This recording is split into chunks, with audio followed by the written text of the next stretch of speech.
fire. This week on The $1 Million Plan, I shortcut the entire process of making someone a millionaire by just inviting a millionaire on the show. Man, my work here is done. Sorry, Boris, for being on the show. Hi, Boris. Thanks for joining us. Hey, thanks for having me. I like that you're on the show called $1 Million Plan. Of course, we answer all financial questions. The point is to make people millionaires, but you're already a millionaire. And what I guess what you're trying to do, from what I understand, is you're going to lay out your plan for how you can retire successfully, and I'm going to see if I think if it's a realistic strategy. Is that about accurate? Yeah. Excellent. Where shall we begin? You are, how old are you, 55? Am I making this age up? Or you're about 55 years old? I am 55, been married for 30 years. Wow. And our plan is to retire at 60. Retire at 60. Nicole, let's take a look at some of the numbers. So currently right now, Boris, your household gross annual income is $208,000. How does that break down? That is my salary of about $140. Okay. My wife's of about $58. And then some rental, some passive income. And then how old is your wife? I believe we're calling Natasha in relation to your Boris. Correct. How old is she in relation to you? We are the same age. Excellent. A couple months younger, she is. And your net monthly income, very frankly, is pretty low compared to your gross annual income. I assume it's because you're putting quite a bit of your income towards your company sponsored retirement plan, correct? Yes, we max out our plans. Which has you... So that was really... Yeah. Go ahead. Oh, sorry, I was going to say that's what I wanted to talk about is there are so many of these expenses, what I call expenses right now. Some of them are saving items that are going to go away once we're in retirement. Yeah. Yeah, I think, and we looked at the spreadsheet you sent over, and it was pretty interesting. Nicole, do you happen to have, or were you able to pull up that spreadsheet for us without too much trouble? Yeah, hold on. Okay. So Boris, what's interesting about that is that you reduce your expenses by something like 59% in retirement because you're not working and all those sorts of things. Exactly, yeah. I recognize there are going to be some new costs that come in, like long-term health care, and then some other things that may increase, like travel and dining and whatever. But just, more than 50% drop just really struck me. Yeah, it's one of those things of, you do have a lot of money, just FYI. I mean, you have just short of $2 million in long-term savings. But your ability to retire is going to be based on not needing a lot of money, right? Because you've had so much money and you didn't really need any of it along the way because you've been forcing savings. Now that the primary source of income goes away, you've taught yourself how to live on significantly less than you've always earned. Your power percentage is what, in the 50% range? Yeah. So Nicole, go full screen if you can here on this. There we go. So right now, scroll up a hair. Boris, your household income is here. Sorry, current income, $17,382 a month. And by the time you retire and take out your 401k and your state taxes and Social Security taxes and Medicaid and all that, $10,279 goes away. So your living expenses are between $6,000 to $7,000 in terms of need a month. That's amazing, especially given that right now you have $2 million. 5 years from now, who knows? What have you projected that you'll have 5 years from now, Boris? I actually have that. Of course you do. And it will be, being conservative, I'm very conservative with my estimates, and I assume a 6.5% return should be about 2.8. And then what distribution rate are you using in terms of retirement income? Well, so you won't like it. Good. It's loaded a little high in the beginning, okay, because that's when we're young and healthy. Sure. So it's actually, and this is going to change. There's no way it'll play out exactly like this, but starts out at 5.8. That doesn't bother me, especially given that you won't be tapping Social Security anytime soon. You're sort Yeah, of, the plan is 67 for that. yeah. So 5.8. So you're going to be pulling off. Well, you tell me. You've done the math. How much income are you going to be spinning off? About 140 that first year. And that seems like more than enough. So it sounds like you've got some pretty intense travel plans, maybe? Is that a good guess? Yeah. Just, want to have a couple really good years and travel around and then eventually settle in. So how long has your plan looked the way it looks now? I mean, I would be surprised if it looked this way for 20 years. Maybe I'm wrong. I don't know what you do for a living. Maybe you're an engineer. Wouldn't be surprised. But if it hasn't looked this way for 20 years, how long has it been really in focus like it is now? Really about 8 years that it's been to the detail where I break it out at every single age. So and all of our 47 years assets old.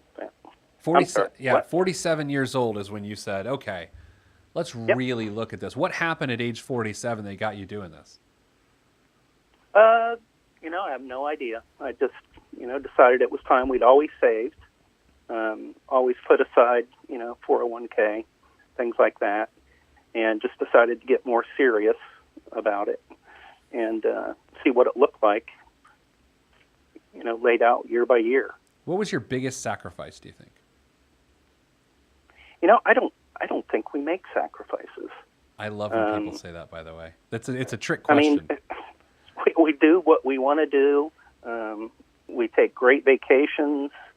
We are generous. It's just, so that's why I think we'd be very comfortable living the way I've mapped it out. What's your house worth that you own right now? Your primary residence, I should say. $365. $365. Do you know what you bought it for? $255. And I assume you own it free and clear? Yeah. And then what's your rental property worth? $125. When did you pay off your primary residence? It has been, we timed that with our daughters starting college because we didn't really save well for college. So the plan was to cash flow. Mm-hmm. So we eliminated the house payment and went right to the college payment. Did that work well, that strategy? Oh, yeah. I mean, it worked great. But, they say you can't borrow for retirement. Right. So let's borrow for college. Would you retire sooner than age 60 if you could? I would love to. And when I retire, actually our plan has 3 years of not working. And then we each I've just jotted down that we'll each make $10,000 for 3 years because we'll get bored. Yeah. I mean, I'm realistic. But I would love to retire from the high stress, high pressure job tomorrow. Can you if I could. Are you willing to say what you do for a living, or is that? I work in IT. Okay. Now, difficult question to answer, maybe. You've got good answers for everything else, though, so maybe it's not that hard. What makes you think you are reemployable 3 years after retirement, even to the tune of just $10,000? I mean, if you look at it, $10,000 isn't very much. I could get a minimum wage job at Home Depot or, something dealing with people. So you aren't relying on your primary skills now, is what you're saying. I mean, you're not going back into IT with the latest technologies. You're doing something else. Yeah, absolutely. Okay. Absolutely. So the big unknown here, which you've accounted for in the notes you sent us, is healthcare, right? And you've estimated that to be an increase, a monthly increase to your budget to the tune of about $2,000 a month or $24,000 a year. Clearly, you're thinking about it. You know it's coming. You're planning for it. It's within the budget. How much of an issue do you think it'll be beyond your sort of current measure of it? Do you think it'll get out of control? I have no idea. Who knows what's going to happen. I think that I put a pretty high number there. We're pretty healthy. I love the HSAs because we pack it and stack it, and don't have to use it. I actually keep that money invested. How much do you have in HSAs right now? I have. That's a relatively new thing for us. I think I have 25,000 in mine, and my wife has just a couple thousand, and she tends to use it a little, Sure. for little things. What? Whereas I keep the primarily one for long term. Tell me how you've thought through the assisted living questions that inevitably come with retirement planning, especially the latter stages of retirement. Have you thought through the need for some way to protect your assets in the event of someone going into a long-term care facility? Well, yes. Not in great detail. I can tell you I'm not a fan of that for myself. You're not a fan of going into a long-term care facility, or you're not a fan of Correct. protecting yourself against long-term care facilities? No, not a fan of going into a facility Sure. like that. Yes. But I think we'll probably definitely sign up for that, at least in the early years. At some point, I think I heard something that, the average stay is 3 years. Yeah.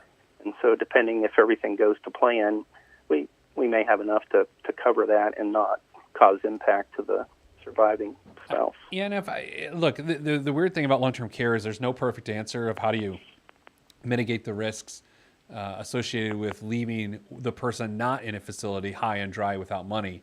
There's no perfect answer, and the industry is still relatively new. What we do know is some of the traditional, or what are called traditional long-term care policies, have continued to increase in price despite guarantees they wouldn't. And you have people not being able to use their coverage because of the nature of how long-term care stays go. And so you've got this new version of these policies being created that are really asset-based long-term care. So Boris, what you would hypothetically do is to take $200,000 of your $2.5 million or whatever it is, and you would dedicate it to an asset-based long-term care policy, and that money acts as not only an asset, but also some form of a life insurance policy and a long-term care policy. So I think if at any time you're going to look and explore that risk as it is associated with your financial plan, I would look at the newfangled asset-based long-term care model. I think that's your best bet because the older versions of the plan are just falling to pieces these days. Yeah. So is that what they call the hybrid? Yeah. Or is it really newfangled? Yeah. I mean, well, it's not newfangled. I think I stole that off the Pringles can. That somehow, who moved my Pringles can? Someone moved my Pringles can on the set of. You ever watch PeteThePlanner.tv? Don't say yes or no because it'll make me feel bad if you say no. But if you watch PeteThePlanner.tv, there's a Pringles can and someone moved it. And I just realized it, and everyone just got it. You moved the Pringles can. I did. When did I move it? Last week sometime. We were recording something. Oh, Dusting. Man, I just had to yell at myself. Anyway, Boris, what else? What other questions can we address for you? I think that's it. I like your plan. I find it to be very realistic. I'd give you 10 out of 10 Peters, right? Which is that's a good thing, by the way. Yep. The only thing I would worry about is the hybrid or asset-based long-term care, and I would probably, if I were you, look at that prior to age 60. Okay. Prior to age 60, because how much of your retirement assets are non-qualified money? I know it seems like you've got a lot in Roth, you've got a lot in traditional retirement plans, but do you have any non-qualified retirement assets? We just started the a push to get cash to build the emergency fund, if you will. Yeah. And we've got about $100,000 in it. Okay, that's great. That's really it. No other investment. Yeah. Other than real estate. I think prior to 60, because you essentially, when you get one of those hybrid plans, it's still based on mortality tables, right? Because it's hybrid life insurance product. And so the younger you are, the less expensive the insurance premium aspect of the plan would be. And so you get more bang for your buck because it can sit and grow, if you will. Grow is the wrong word for it, but it can sit and work for you, and not as much money of it is going to the indemnification of your health. Okay. Yeah, I'm going to look into that because right now one of my biggest financial financial mistakes that luckily hasn't bit us is my life insurance has always been through my work. Yeah. So I have their GUI or whatever, and Right. it gets more expensive every year, and I'm paying about $90 a month. Yeah. Now I'll say this, but I got to give a disclaimer too, because I do work for them. But One America, if you just Google One America long-term care, they've got some really good hybrid and asset-based long-term care policies that have that life insurance component. So check those out. But again, I'm not saying that because they pay me to say that. I'm saying that because it's true. So there's your disclaimer of the day, Boris. Yep. So I'm going to look into that because the regular, like you said, the traditional, I see my in-laws paying into that every month, and they keep complaining that the price keeps going up. Yep. And it's like at some point they could get priced out of being able to do that after they've contributed all these years, and then not be able to take advantage of the insurance when it's needed. And sadly, that's what we're seeing. We're seeing that a lot of people that they're getting priced out, or when the time comes, they're like, oh, good, I'm in a facility, which is not a good thing. But, oh, good, I get to use the coverage. By the nature of how things go, the coverage never gets used. Either someone passes away or someone's out of the facility. And a lot of times there's a 90 to 120-day elimination period, which is basically a time deductible. And by the time they're either dead or out of the facility, the coverage hasn't kicked in. So you're exactly right to fear that and to be suspicious of it. Well, excellent. Well, keep us updated. We like updates, so just shoot us an email and let us know what's going on. Great job. 10 out of 10 Peters. That's a very rare occurrence around here. You get a 10 out of 10 on the Peter scale. So great job, Boris. Awesome. Thank you. Our pleasure. All right, that's it for this week's show. If you want to be on the show, be on the show. Look, if our job is to make you a millionaire at some point in the future, that's what we try to do around here. But if you're already a millionaire and you want to be on the show, make my job easier. So just be on the show. PeteThePlanner.com/podcast. That's all we have time for this week. Make it a good one.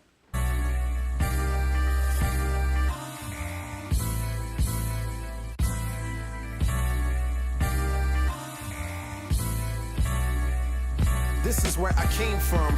Planet Lovetron, where we drop love bombs, funk missiles, and live in soul shelters. No helter-skelter. The heat don't swelter because everybody stays cool.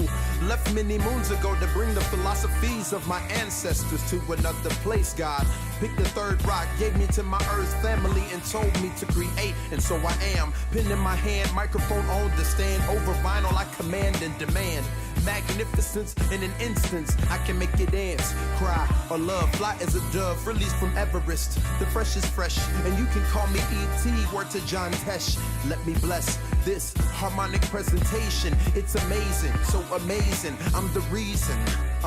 Salutations, I bring you Lovetron greetings from a faraway land. I am the soul controller. Put the remote down and let me take control. You're now a part of my zone, so enjoy yourself. Lovetron can restore your health. I bring you greetings, salutations. How you doing? And is that how y'all say it? The tinkling of the keys is an homage to the little star. I sojourn over poetic descriptions of sound and travel to my other world. Out of this world, spaceship on my arm took me home, fueled by the ink and the megabytes and the hypertext transfer protocol, stronger than the Skynet and the Terminator. I push faders into warp speed, glide with ease, creating a breeze they call a black hole. Event horizon, no rear view concerns. This I adjourn, in beats I burn. This I adjourn, in beats I burn. Salutations, I bring you Lovetron greetings from a faraway land. I am the soul controller. Put the remote down and let me take control. You're now a part of my zone, so enjoy yourself. Lovetron can restore your health. I bring you greetings, salutations. How you doing? And is that how y'all say it?